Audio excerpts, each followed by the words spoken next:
Welcome to Jay Shares, where Jay shares the Bible. This is my first time actually presenting, and this is going to be talking about the color of the Messiah and its importance. And my name, Jay Shear, is actually my real name, birth name, coming from my mom, my middle name, and means upright. So Jay Shear was the son of Caleb, as you see there in 1 Corinthians chapter 2:18, and it means upright. So it also can mean Jasher or Yasher, or like the book of Yasher. It's all the same letters and characters, but the difference is the pronunciation in English versus the Masoretic versus the Paleo. So Jay Shear is what my mama called me. That's what I'm gonna call myself. So the color of the Messiah, part one, and this is meant to be straight to the point, not trying to go into a lot of different evidence, but trying to maintain only on certain parts, and for people can easily consume it and people can grow. A lot of my presentations, we go over a lot of content. Sometimes if you're new, you'll get lost, so I decided to break it down in smaller sections to make it easier for people and also make it less time consuming than if I was sitting before other people in a 2 hour, 3 hour, hour and a half presentation. Okay? So let's talk about the tribe of Judah. And the tribe of Judah starts with who? Judah. So in Genesis 38, there's a lot talk about Judah and his descendants. So let's talk about the story of Judah. Let's just read through it because this is supposed to be a Bible reference. So let's read through the Bible line by line so we get an understanding of who Judah is. And in verse 1 it says, "And it came about at that time that Judah departed from his brothers." And his brothers were who? The 12 tribes of Israel. "And visited a certain Doulamite, whose name was Hira." So Doulamite. What is a Doulamite? It's very important to look up these names and these places because it shows you some context and reference. The reason why the Bible gives it to you, so because it's important. And it's very important for you to be able to understand the context of what they're trying to tell you. So a Doulamite. Let's look up what is a Doulamite. It's a person that comes from Adullam. What is Adullam? It is a Canaanite city, as we see there in the Strong Concordance. We see that it's a Canaanite city. And I also try to show you Bible Hub and the Blue Letter Bible, so you can do this yourself. It's nothing very hard to do. You just take the words and plug it in, and you can get the understanding, at least that I have, and hopefully you can get an even better understanding, so you can come and share back with me and help my knowledge or others. All right. So this is Adullam, a Canaanite city. So Hira is a Canaanite. So Judah saw there a daughter of a certain Canaanite. So he was there hanging out with with the Doulamite Hira, and he saw a daughter of a Canaanite whose name was Shua, and he took her and went into her. So when it says went into her, it means he basically made her a wife. He basically took her in, and he loved this daughter of Shua. So Shua was a man, and his daughter was the one that actually Judah married. So what is a Canaanite? For y'all that don't know, Canaanites come from Ham.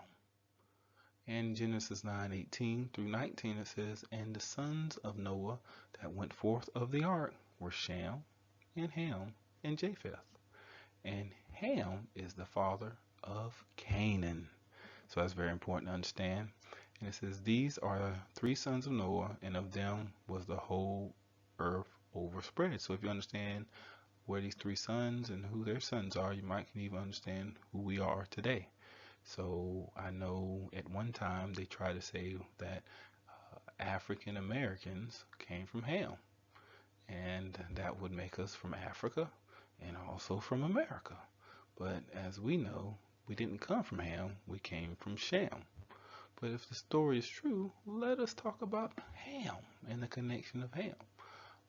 We know that the Canaanites came from Ham, and that this lady, who was a daughter of Shua, was a Canaanite. So this is the way that people depict Ham. This is not my depiction of Ham. These are not my pictures. These are just things I pulled off the internet. But this are the stuff that they depict Ham as. And they also call Ham the ancestor of Africa. Okay. And you see that he is very black, at least in these depictions that they drew him in. All right. So let's continue to read the story. Okay, so he went into her in verse 2. In verse 3 it says, so she conceived and bore a son, and he named him Then she conceived again and bore a son and named him Onan. She bore still another son and named him Shelah. I might not be saying these names right, but you see them there yourself. You can pronounce them.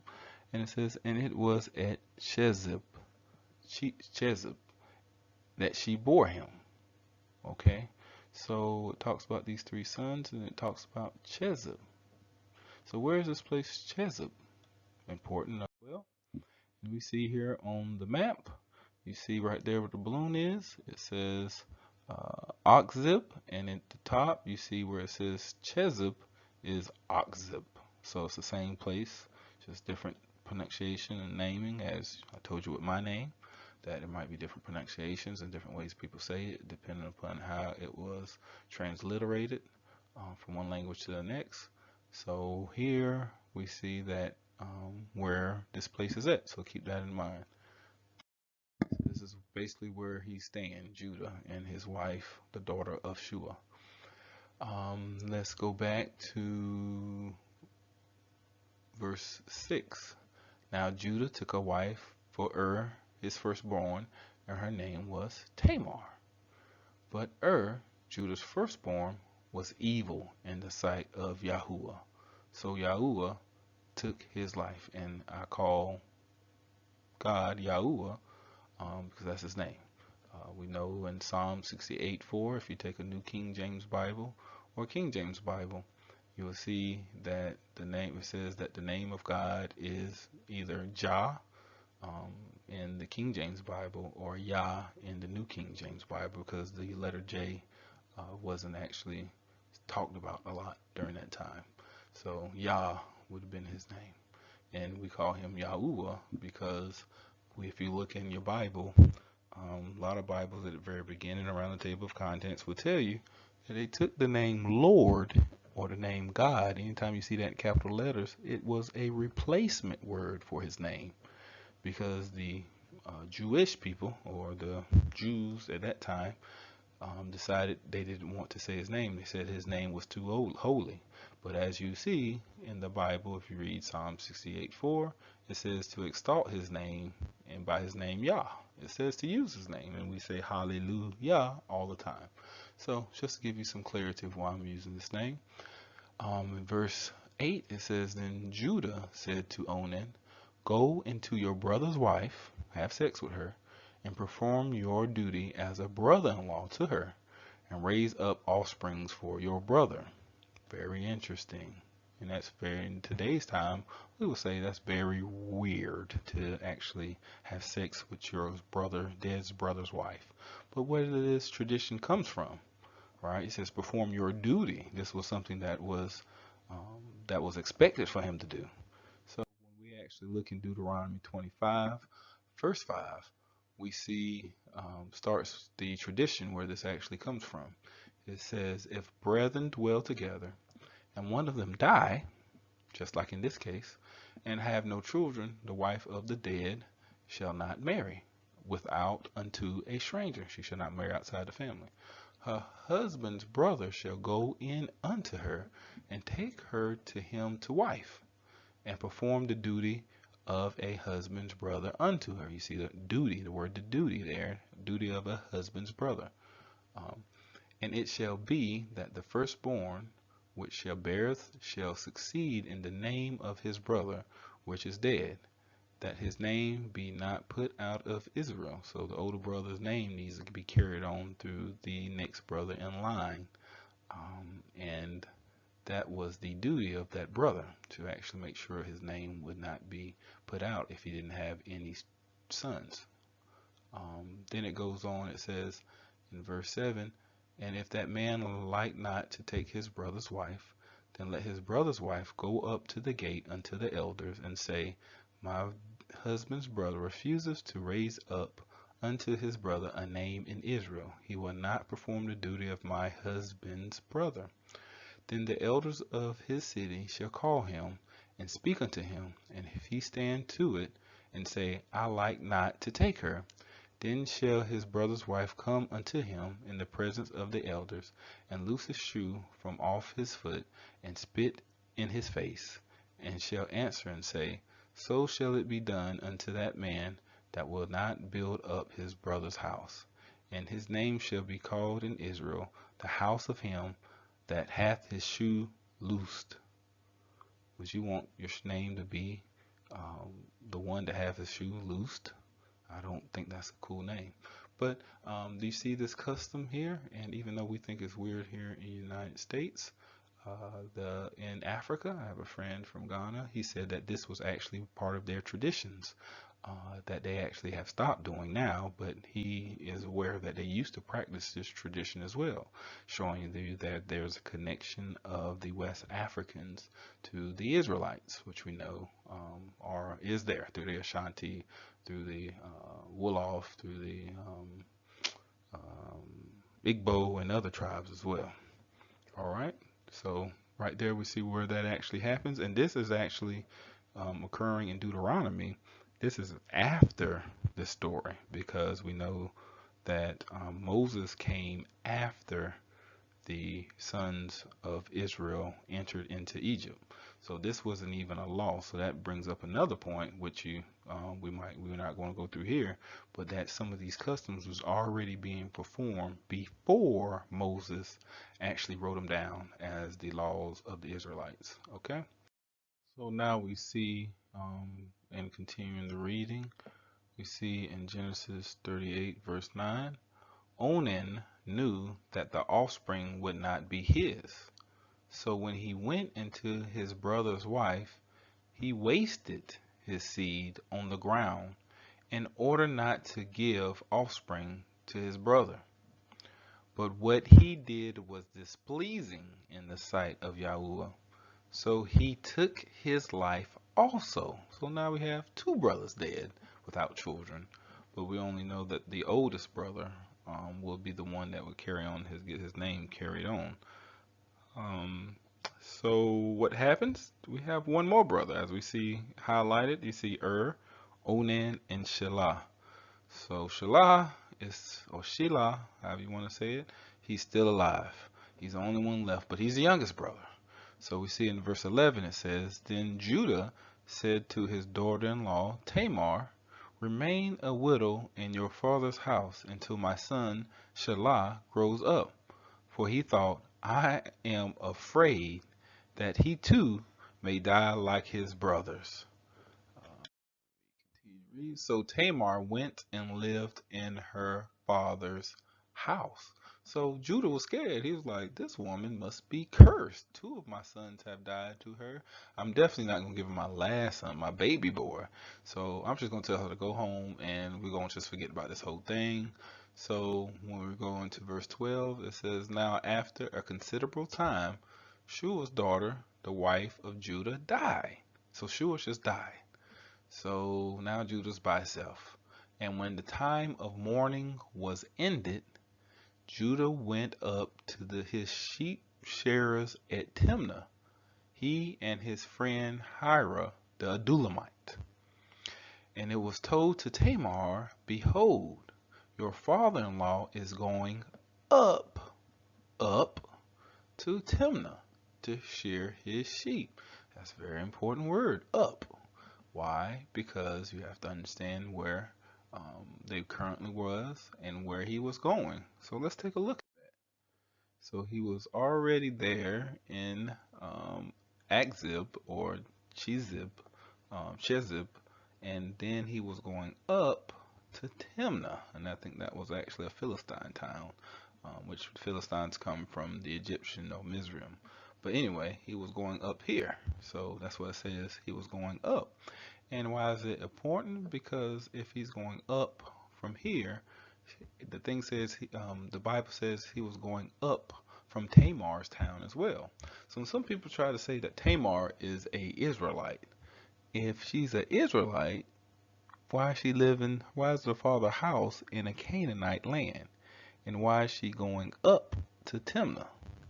I just find that to be very interesting at this point. But there are brothers living, Judah's brothers are still living in the land of Canaan, but remember he departed from them. So his daughter-in-law Tamar does not live with the brothers. So just a point to make to show that she was a Canaanite as well. All right. So let's continue on here, and we see in verse 14. That's where we are now. It says, so she removed her widow's garment and covered herself with a veil and wrapped herself and sat in the gateway of Enam, which is on the road to Timnah.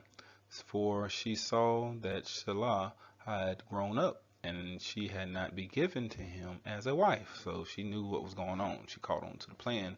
So she went up there and sat down on his way, on Judah's way back to, what was the place? To Timnah. So, verse 15, when Judah saw her, he thought she was a harlot, for she had covered her face. So he turned aside to her by the road and said, here now, let me come into you. For he did not know that she was his daughter-in-law. And she said, what will you give me, that you may come into me? He said, therefore I will send you a young goat from the flock. She said, moreover, will you give me a pledge until you send it?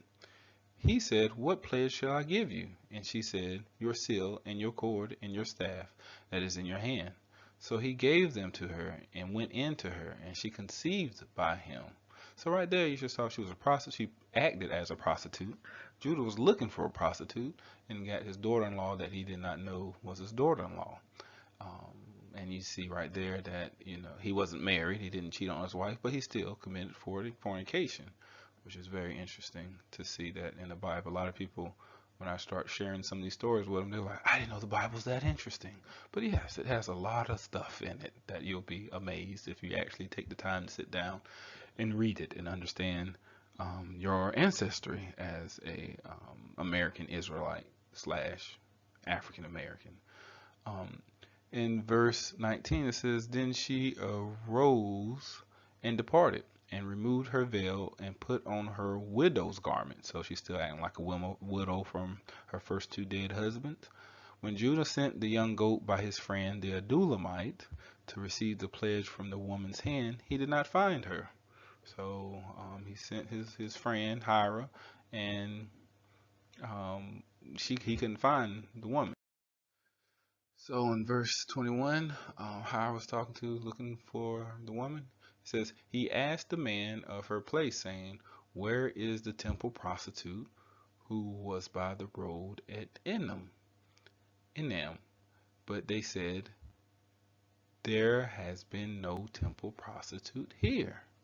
So that was interesting. Also, the word prostitute there is actually has the same root word, as I just learned from one of my Hebrew classes, has the same root word as set apart. So a lot of people talk about you need to be set apart, but you can also be set apart for evil. It's the same root word as people say it is holy. So you need to make sure you're saying you set apart for Yah's purpose, right? And not being set apart for evil ways, as like a prostitute.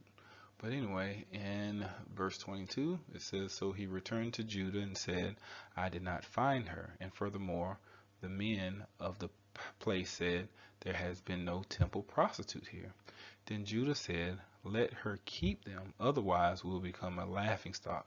After all, I sent this young goat, but you did not find her. Now it was about 3 months later that Judah was informed, Your daughter-in-law Tamar has played the harlot. And behold, she is also with child by harlotry. Then Judah said, Bring her out and let her be burned. So they didn't play around when you did something wrong, even though Judah was in the wrong. But still, they weren't playing around with women, going from bed to bed and sleeping around. So it just shows you how important a woman's holiness and chastity was very important during that time. That make sure that she kept herself holy based upon Yah's commandments. So in verse 25 it says, It was while she was being brought out that she sent to her father-in-law, saying, I am with child by a man to whom these things belong. And she said, Please examine and see, whose signet ring and cords and staff are these. Judah recognized them and said, She is more righteous than I, inasmuch as I did not give her to my son Shelah. And he did not have relations with her again. So after he found out, he was like, "Oh man, I messed up." She called me out, and she's a good woman because she still tried to hold to her vows and to her duties as the woman, even though he didn't as the father-in-law by giving him his youngest son. It also shows you the importance of the father role of actually giving away his children, and it had to actually have his permission to do so. But in 27 it says, And it came about at the time she was giving birth that, behold, there were twins in her womb. So she was having twins. Verse 28, Moreover, it took place while she was giving birth, one pulled out a hand, and the midwife took and tied a scarlet thread on his hand, saying, This one came out first. But it came out, verse 29, but it came about as he drew back his hand, that behold, his brother came out. Then she said, What a breach you have made for yourself. So he was named Perez, and Perez I think actually means breach. Then verse 30, afterward his brother came out, who had the scarlet thread on his hand, and he was named Zerah. So Perez is the name of the son, the twin, that was going to be the youngest, but he broke his way out. And it's very important. Why? Because if you read the genealogy of Yahushua, or as you might call him, Jesus, the Messiah, we see something very interesting. Verse 1, the record of the genealogy of Yahushua, Hamashiach, or as you might call him, Jesus, the Messiah, the son of David, the son of Abraham. Abraham was the father of Isaac, Isaac the father of Jacob, and Jacob the father of Judah. There we go, Judah, and his brothers. Judah was the father of Perez and Zerah, the twin brothers, by Tamar, his daughter-in-law. Perez was the father of Hezron, and Hezron the father of Ram. So we see that Perez and even Tamar is mentioned with in the lineage of the Messiah. So Tamar is what? She's a Canaanite, a black African Canaanite, married, that had a child by who? Judah. Okay. So let's do a quick review about Tamar. She was Judah's black Canaanite daughter-in-law, widow of and Onan, mother of Pharez and Zerah from Judah, ancestor of Boaz, David, and Yahushua, the Messiah, very important.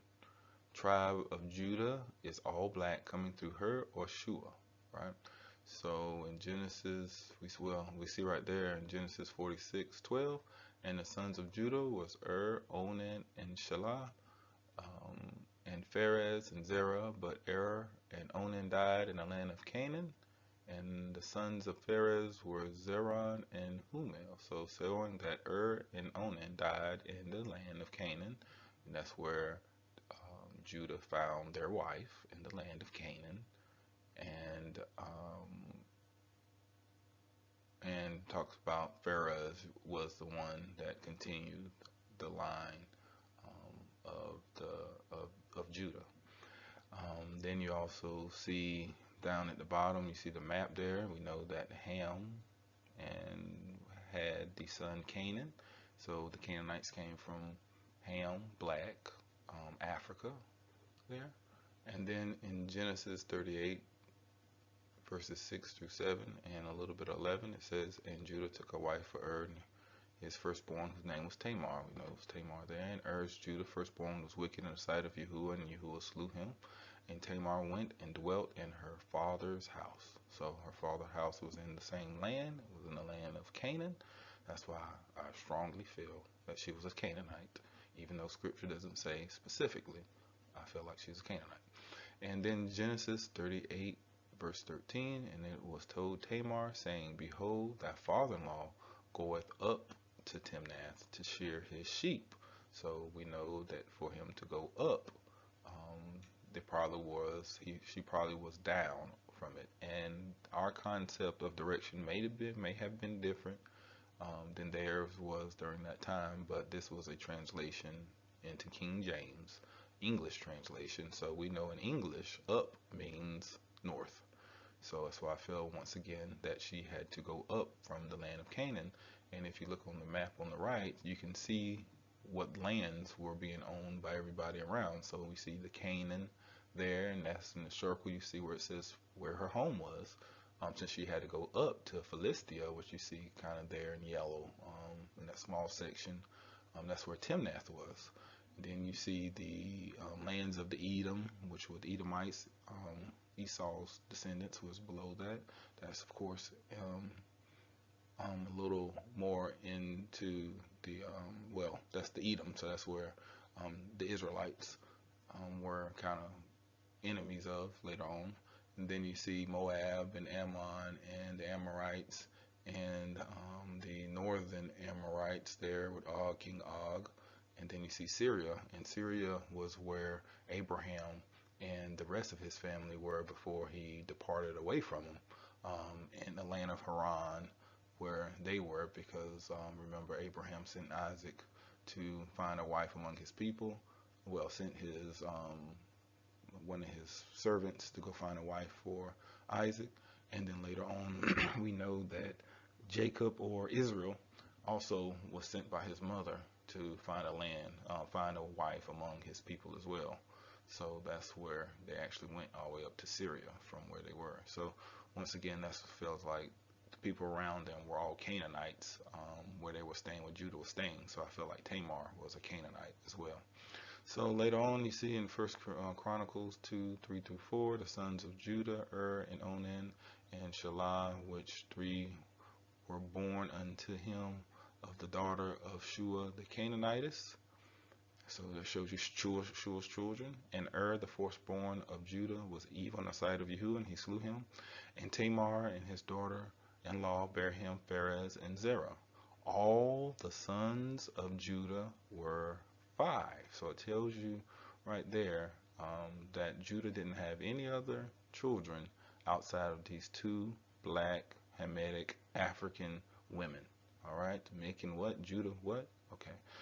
So Matthew chapter 1, 2 to 3, it says Abraham begot Isaac, and Isaac begot Jacob, and Jacob begot Judas and his brethren, and Judas begot Pharez and Zerah of Tamar, and Pharez begat Esrom, and Esrom begat Aram. I have no clue why in King James. Maybe one of you can help me in this, but why do the names change between Old Testament and New Testament in King James? This makes it very hard to follow genealogies.